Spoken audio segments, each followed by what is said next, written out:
me a lot of funny stories. I don't know whether it's because he thinks I'm not funny enough or whether he's just hoping I will quote him one of these days. And so maybe I will accomplish both by telling you one of the stories he recently sent me. He comes from India, lives in the UAE. Actually, his son goes here to Moody. He sent me this story some time ago. He said, "Did you hear of this Indian who was flying with Einstein next to him?" You can already tell the imagination is being stretched. So this Indian guy is sitting next to Einstein, and Einstein says, "You know, it's a long flight. Why don't we have a competition? I'll ask you a question, and if you can't answer it, you give me $5. Then you can ask me a question, and if I can't answer it," said Einstein, "I'll pay you $500. The Indian guy, thought this is a great deal. If I can't answer it, 5. If he can't answer it, 500. So he told Einstein, "All right, you go first." So Einstein said, "How far is the moon from the earth?" And the Indian thought and thought. He said, "You know what? I really don't have the exact answer. Here's $5. Then he looked at Einstein and said, "What goes up a hill with 3 legs and comes down with 4? And Einstein worked through all of his knowledge of science, couldn't figure out what he was talking about, put his hand into his pocket and gave him $500. Einstein's turn again. Einstein said, "Before I ask you my next question, what does go up the hill with 3 legs and come down with 4? And the Indian put his hand into his pocket and gave him $5.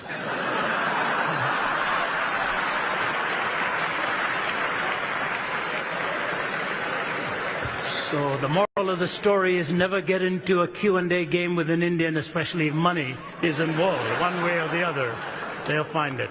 Amen.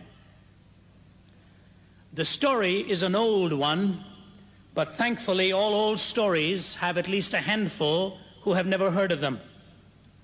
It's told of a man who was looking for a job. He was a man with bulging muscles and out of work. He was a bodybuilder by training. And he went into a zoo because he'd seen an advertisement that said, "Wanted man to work at zoo." When he went there, to his utter horror, he found out that the only job they had open for him was somebody to play the part of a monkey. A lot of children were going to be coming in the next few days, and they had run out of monkeys, needed somebody to impersonate one. And since money was tight, this man decided he would take the job. He had to arrive before sunrise, get into the outfit of a monkey, slip in still in the darkness there and get into his cage. Finally, the day dawned and children were coming, and all he had to do was pensively pace the floor, look rather adept at swinging between trees, and eat the peanuts and bananas whenever they were fed to him. Now you can do that for about 8 or 10 hours, and after that he became thoroughly exhausted. The bananas were getting the better of him. And as he was swinging from one tree to another, rather nauseated, he slipped and fell into the lion's den next door. And he shouted, "Help! Help!" And the lion leaned over and said, "If you don't shut up, we'll both lose our jobs." I want to tell you a little funny story because the subject is a bit intense. So let me tell you a humorous story talking about languages. And we'll play off a little bit of English language out here. But this fellow was being taught English, and he was from another language group, and so he was trying to use these fanciful words.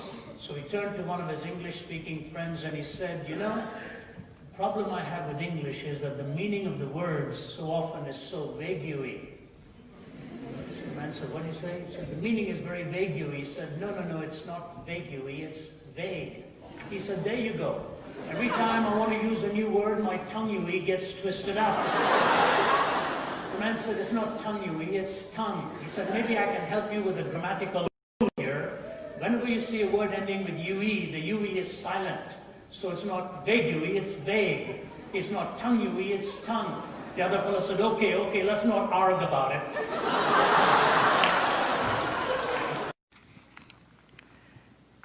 Muhammad Ali was once flying on a plane, and Ali's name is not exactly synonymous with humility.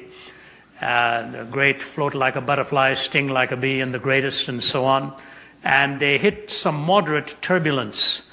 When the pilot tells you it's moderate turbulence, it's getting close to the last rites. Mild turbulence you can handle. Moderate turbulence you better be worried about. And so they were all told to fasten their seat belts. Everybody complied except Ali.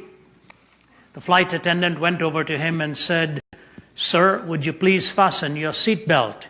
He looked at her and said, "Superman don't need no seat belt." And she looked at him and said, "And Superman don't need no airplane either."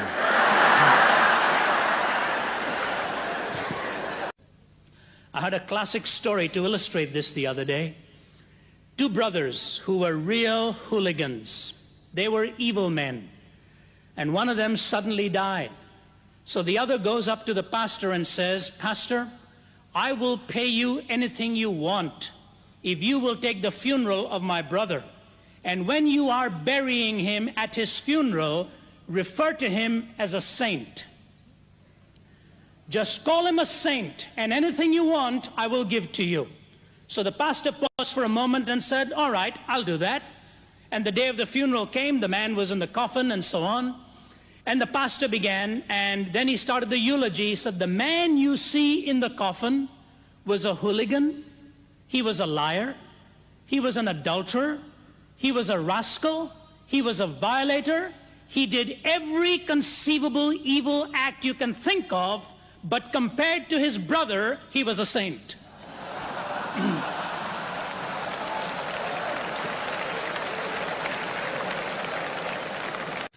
Before I read the scriptures for you, I want to tell you a little funny anecdote here. Again, if the gentleman is here, you can translate it into Spanish. You probably already have. You know the story of Sherlock Holmes and Watson on a camping trip? I'm sure you've heard it. So these boys are on a camping trip and had plenty of liquid refreshment and went soundly asleep on this bright, starry night. In the middle of the night, Holmes awakened and looked up into the night sky, and he dug his elbow into Watson's ribs and he said, "Watson, Watson, wake up. What do you see?" He looked up and he said, "Stars and stars and more stars." He said, "What does that tell you, Watson?" He said, "Astronomically, it tells me that there are millions of galaxies and potentially billions of planets. Astrologically, it tells me that Saturn is in Leo. Orologically, it tells me that it's about 2:45 in the morning. Meteorologically, it tells me that tomorrow will probably be a beautiful day. Theologically, it tells me we're just a tiny part of the great whole. Why, Holmes, what does it tell you?" He says, "Watson, you idiot, somebody has stolen our tent."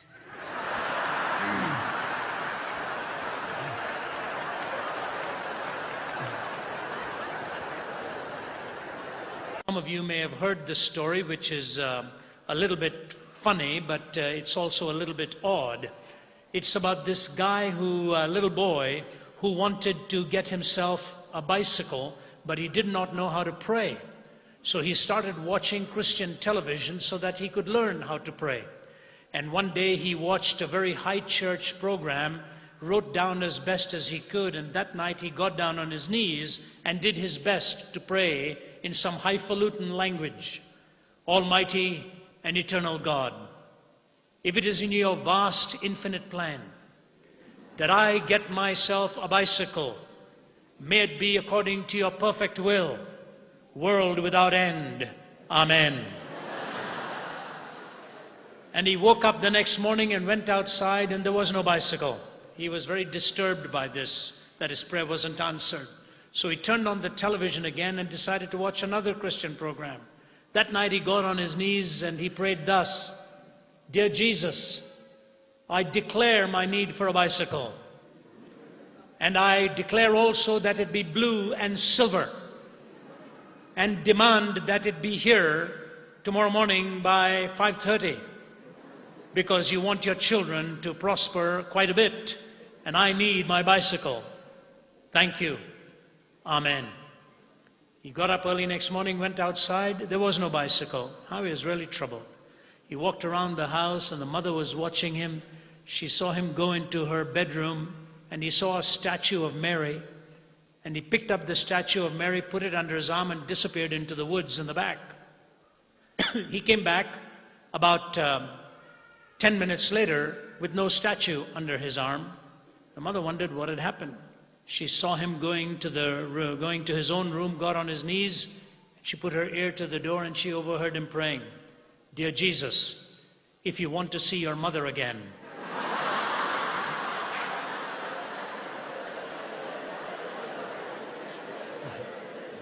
I remember some time ago, a few years ago, I was in Newark, New York. I'd just come back from overseas. I think it was somewhere in Asia.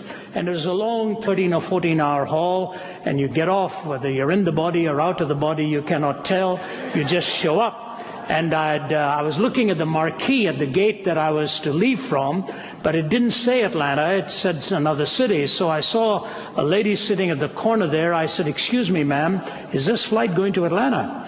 And she said, "Yes." I said, "I'm sorry, because it said another city." "That's fine." So I walked over to get myself a cup of coffee or something, and I heard the patter of feet behind me. And she stopped, tapped me on the shoulder. She said, "Excuse me, are you Ravi Zacharias?" I said, "I'm afraid so." And answered her question. She said, "What a relief, because I didn't know you had questions also." Now, I kid you not, I'm not making up this story. I couldn't think up a story such as that. I didn't think you had questions also. All because I wanted to know whether the flight out of that jetway was heading to Atlanta. That's a simple question. You know, there's a bumper sticker that was doing the rounds in the 80s and in many parts of the U.S., which said on the back, as long as there are math tests, there will always be prayer in schools. It's true.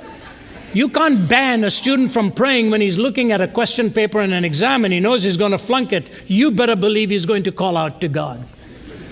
In fact, I don't know how many of you know the name of Richard Dawkins. Do you know the name of Richard Dawkins, that very noted atheist, belligerent atheist? I want to tell you something fascinating that happened, and this is a true story. It happened a few months ago. He was on a radio program on the BBC live.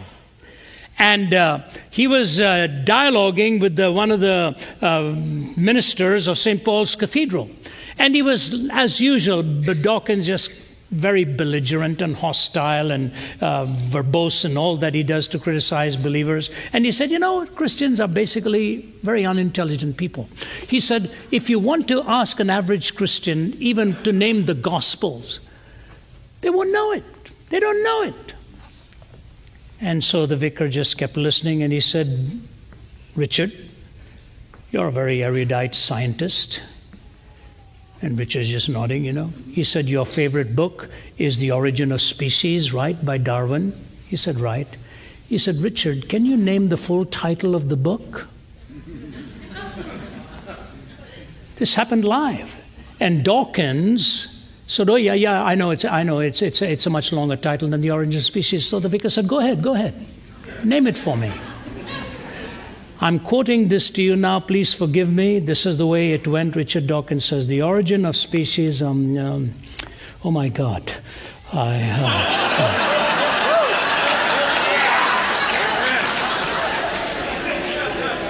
The ultimate proof of the sovereignty and omnipotence of God is that it even takes an atheist who doesn't believe in him to call upon him to remind him of the title of the book that helped him deny him."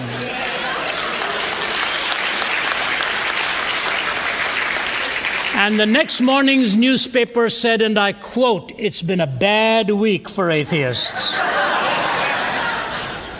tell you what, the Welsh can really sing.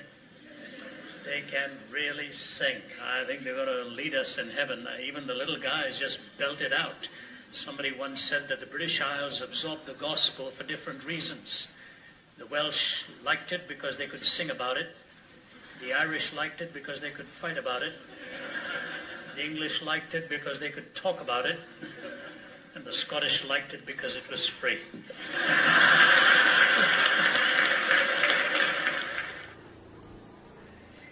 It's this big rancher in Texas who is talking to a small Indian farmer and thought he'd really put it in perspective. And he said, "Mr. Singh, how big is your farm?"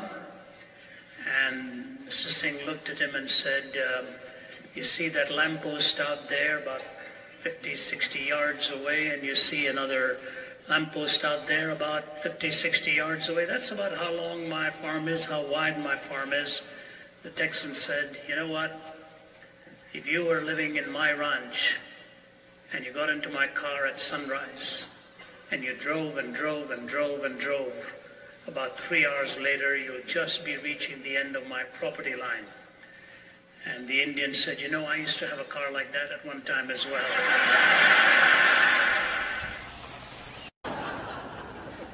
Questions galore. Have you heard this one? Sam, can you tell me the parable of the Good Samaritan on your ordination exam here? Yes, sir, I will, sir. Once there was this man traveling from Jerusalem to Jericho, and he fell among the thorns, and the thorns sprung up and choked him. And as he went on, he didn't have no money, and he met the Queen of Sheba, and she gave him 1,000 talents of gold and 1,000 changes of raiment. And he got into a chariot and drove furiously. And when he was driving under a big juniper tree, his hair got caught on the limb of that tree, and he hung there many days. And the ravens brought him food to eat and water to drink, and he ate 5,000 loaves of bread and 2 fishes. One night when he was hanging there asleep, his wife Delilah come along and cut off his hair. And he dropped and fell on stony ground. But he got up and went on, and it began to rain, and it rained 40 days and 40 nights. And he hid himself in a cave, and he lived on locusts and wild honey. Then he went on till he met a servant who said, come take supper at my house. And he made an excuse and said, no, I won't. I've married a wife and I can't go. And the servant went out to the highways and the hedges and compelled him to come in. After supper he went on and come on down to Jericho. When he got there, he looked up and saw that old Queen Jezebel sitting down way up high in a window. And she laughed at him. And he said, throw her down out there. And they threw her down out there. And he said, throw her down again. And they threw her down again 70 times 7. And of the fragments they remained, they picked up 12 baskets full besides women and children. And they say, blessed are the peacemakers, P-I-E-C-E. Now, whose wife do you think she will be on that judgment day?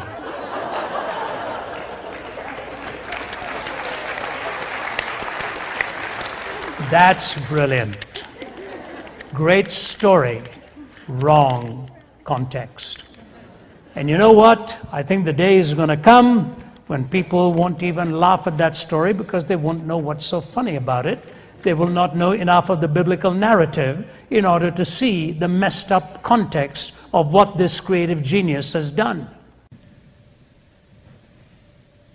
Richard Dawkins was asked the question very plainly what he thought about God. You've heard this. It is quoted in many books, and David Aikman in his book. Listen to this, it's a mouthful. What do I think about God? The God of the Old Testament is arguably the most unpleasant character in all fiction. Jealous and proud of it. A petty, unjust, unforgiving control freak. A vindictive, bloodthirsty ethnic cleanser. A misogynistic, homophobic racist. Infanticidal, genocidal, filicidal, pestilential, megalomaniacal, sadomasochistic, capriciously malevolent bully. I guess he doesn't like God. Listen to it. He's jealous, petty, unjust, unforgiving, vindictive, bloodthirsty, misogynistic, homophobic, infanticidal, genocidal, filicidal, pestilential, megalomaniacal, sadomasochistic, capriciously malevolent bully. Now, he's just finished telling us he's a fictional character. That's half of the point. The other half of the point is when you ask him what he thinks of humanity. He goes on to say that he believes basically in the goodness of humanity without God watching over. Now, I don't know if I'm confused or he is. If God doesn't exist and all these descriptions apply, who did these things?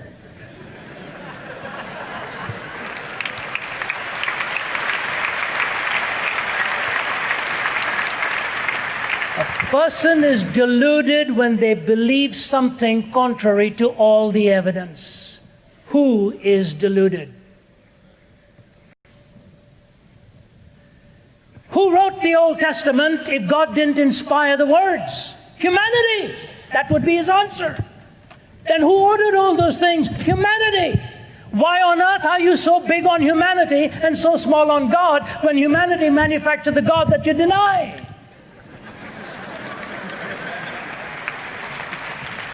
This Indian guy had just gone in for an interview for a job. They were going to get about 5 positions for about 500 who were applying for it, as often happens in India. So he goes through the interview and comes out, and as he was walking out, the interviewer said, don't repeat the questions to anybody because the same questions for everyone. So he walks out, and of course, one of the Indian guys said, what are the questions? What are the questions? He said, I'm not allowed to tell you. He said, okay, if you don't want to tell me the questions, at least give me the answers. What were the answers? So he said, well, the first answer was when the question he was actually asked was, when did India gain its independence? And his answer was that many, many things happened. There were several events that took place, all kinds of events and activities and so on. And then finally, India got its independence in 1947. So he gave him the first answer. The second question happened to be, who is the father of the nation? And this fellow told the interviewers, you know, it's not fair to just name one person when so many others are involved in this kind of thing. Why should I just pick one man? So I'll say there were several involved in this. So the interviewer was rather impressed and said, our third question for you is corruption a major problem in India? And this fellow's answer was that, the matter is under study. The Prime Minister has committed a delegation to study this, and when the results are out, we'll be able to give you a more certain answer for that.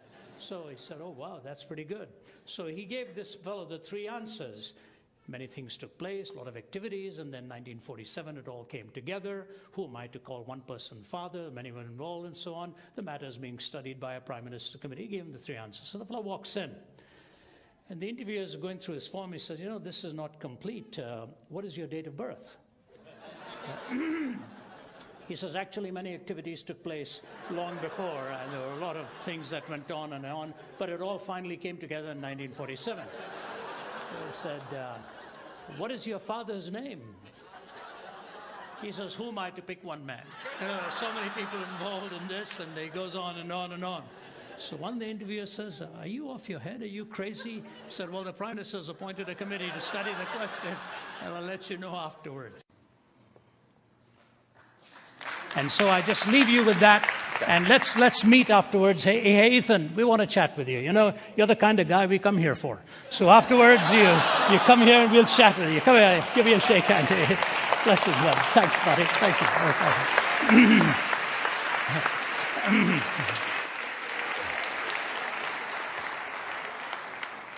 I live in a condominium where there's so much of noise that sometimes goes on, and I phoned the property manager and said, when I write, even the sound of anything distracts me. And so she said, play some music. I said, what?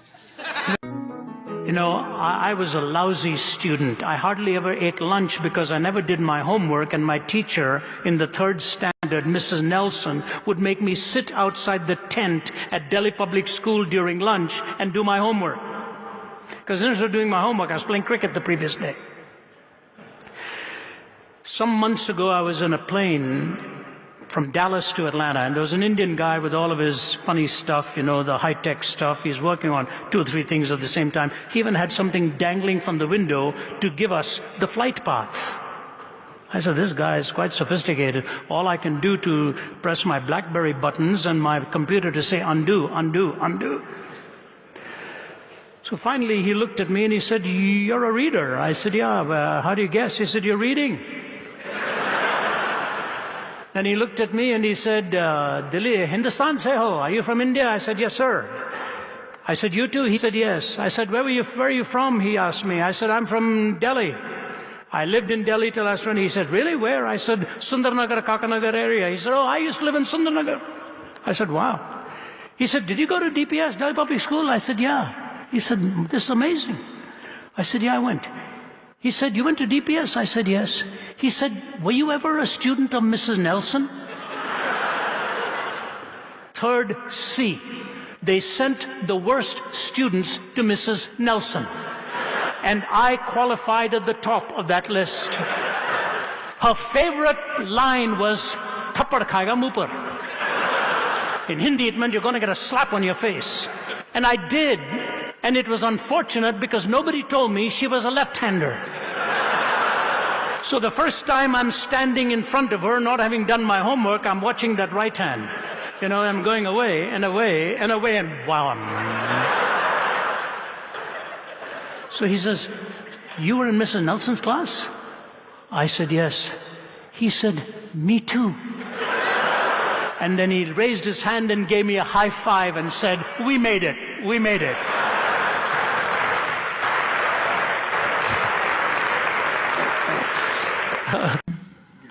This question is for both speakers. If the transformative power of Jesus Christ is so great and it's the only way to live an abundant life and to never thirst again, how come we do not see more Christians living this transformed, abundant, spirit-filled life? Please. That's a really good question. If you would like to give me a list of names and addresses of all the hypocrites you know, I would be happy to go and pay some visits.